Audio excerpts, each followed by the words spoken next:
Judy, did you have a chance to go to Politifest last week? I didn't go. Did you? Heavens no, it's a liberal lobby. But hey, listen, let's talk about it because there's some interesting things that came out during that session, and so when we come right back, we'll talk about that. Okay. You're listening to the Tamale Club, bringing people together, one tasty tamale at a time.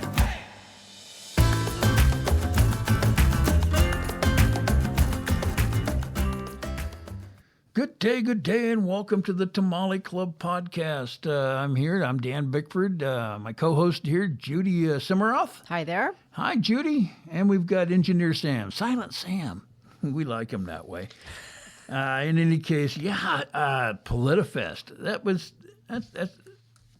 I wish I'd have gone. I truly do.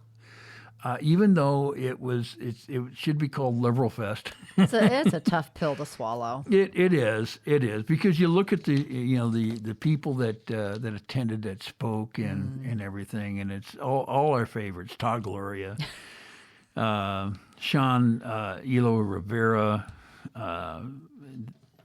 Dr. Aaron Meyer, Richard Barra, Nick Serrano, Shauna Hazen. And Chris Kate. All of them. Yeah. Boy. So where's our Republican or conservative, I should say? Where's our conservative representation? Probably not invited. Probably not. Okay. Well, I took a look at that. I really wanted to go. I thought it was a little bit pricey just to go attend. So I passed it up. But they did have some interesting things to talk about. And some of the key issues that they did talk about. Of course, once again, they're going to talk about homelessness and behavioral health, but they're not going to have any solutions there. Nope, never do. Even though if you take a look at their ad, Solutions Showdown. I heard of no solutions coming out of this. Yeah, they always try to make it sound like they're going to come up with a plan. Yeah, but they did not. So they did talk about that quite extensively and made some more excuses on why they can't do things or why they are doing what they're doing. But still they're talking about housing first. And here's one that's kind of puzzling, because Todd Gloria talked about merging the San Diego Police Department with the Harbor Police. Oh. As if the Harbor Police don't have a hard enough job. Well, they're on the water. It's two different.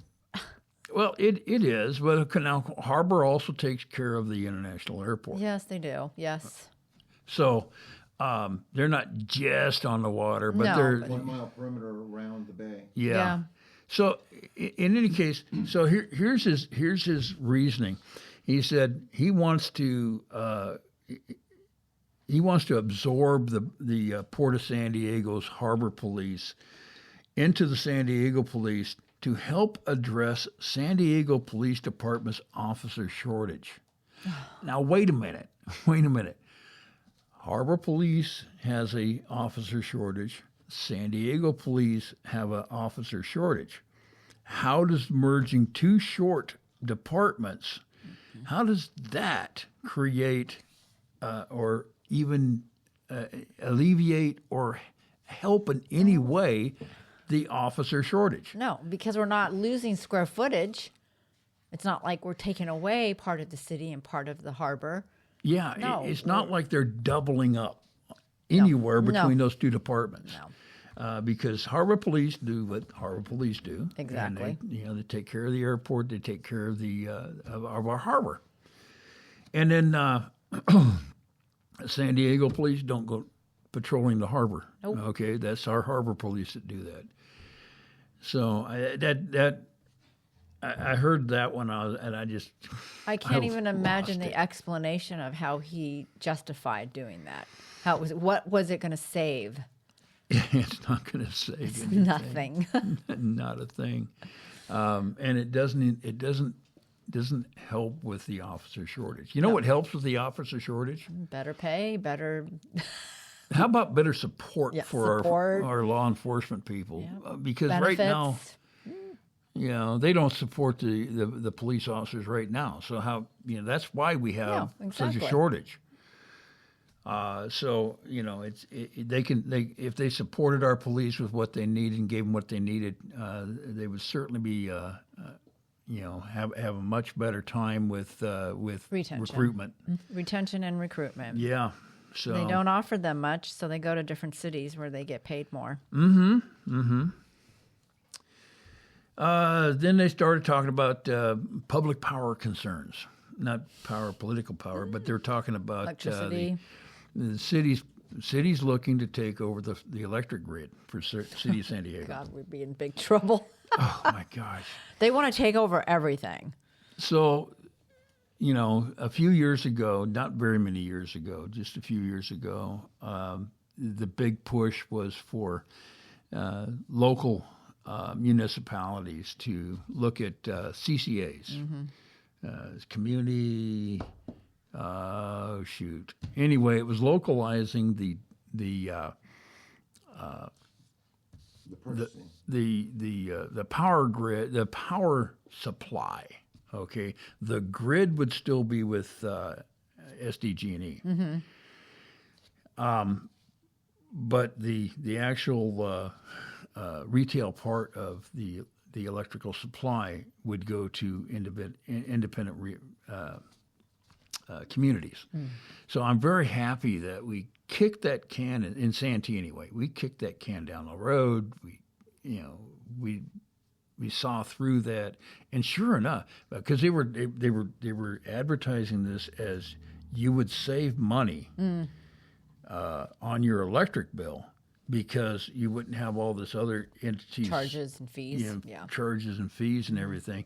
It would bring money into the coffers of the city, and it would be 1 or 2% lower on your tax bill, on your electric bill. Your electric bill. Yeah, and that's garbage because right off the top, when you take a look at the way that SDG&E was structured, is that all their income comes out of distribution, but the actual retail side of it, they'd already milked out all the money out of that, and they were basically call that pass through. Oh, yes. Okay, so That's an interesting word. their retail was just a pass through entity. Passing. So whatever they spent, whatever they received was just passed through. They didn't make any money off of it. Yeah. Okay. So yeah, that's horrible. So now they're talking about taking that a step further because that saved us exactly $0. Yeah. Yeah. Now in the first year, people did see their electric bills Go go down. but that's that the city won't be able to have that. No, They gotta and since then it's crank gone it up up. twice. So Yeah.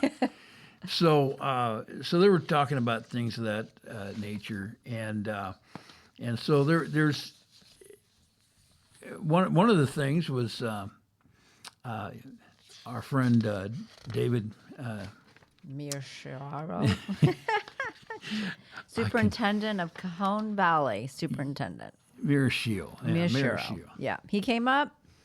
Yeah, he came up and he was there. So I think you've got some information Well, on yeah, him. he wants to play an active role in the school board races.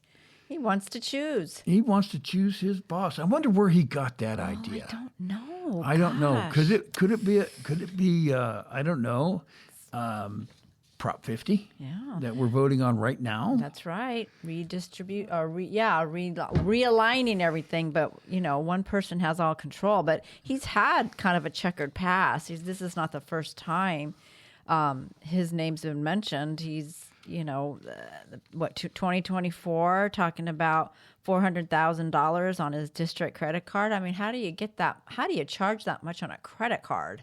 How do we pay him so much? I don't know. He is the second highest school board school administrator Superintendent, yeah. in the county. He's the second highest, and he does El Cajon Valley.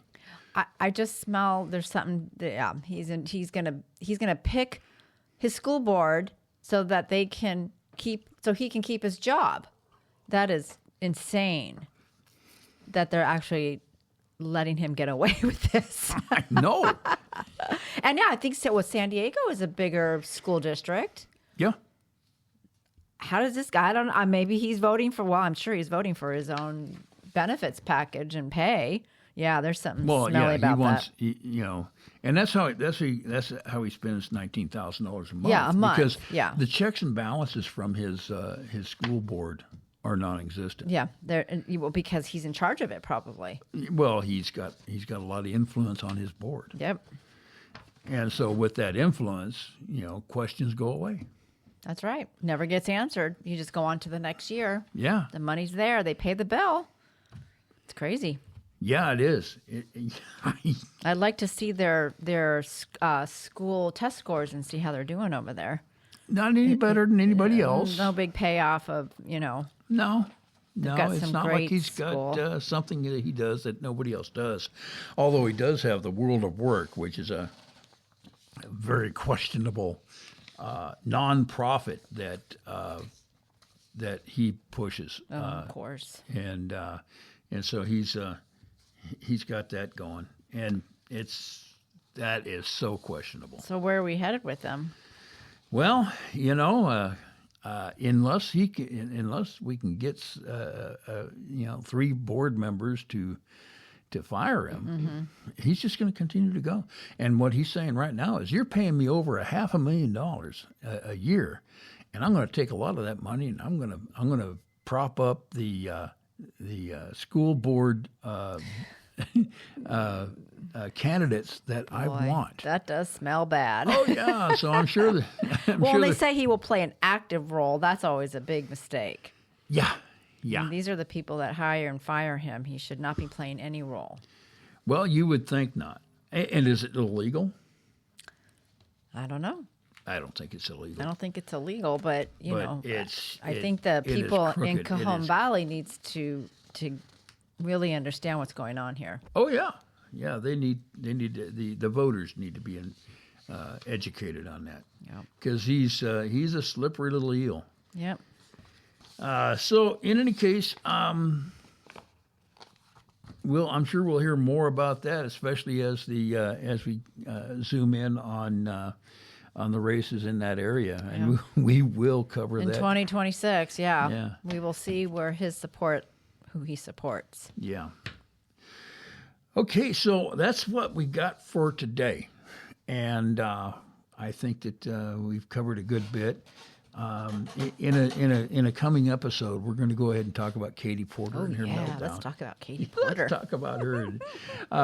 So yeah, that'll be in our next episode there. So stay tuned. That was quite the scene. Thank you for tuning in to the Tamale Club podcast. We appreciate it. Don't forget to visit us at YouTube/Tamale Club. While you're there, go ahead and give us a like. Hit that subscribe button. We appreciate it. And you guys have a great day.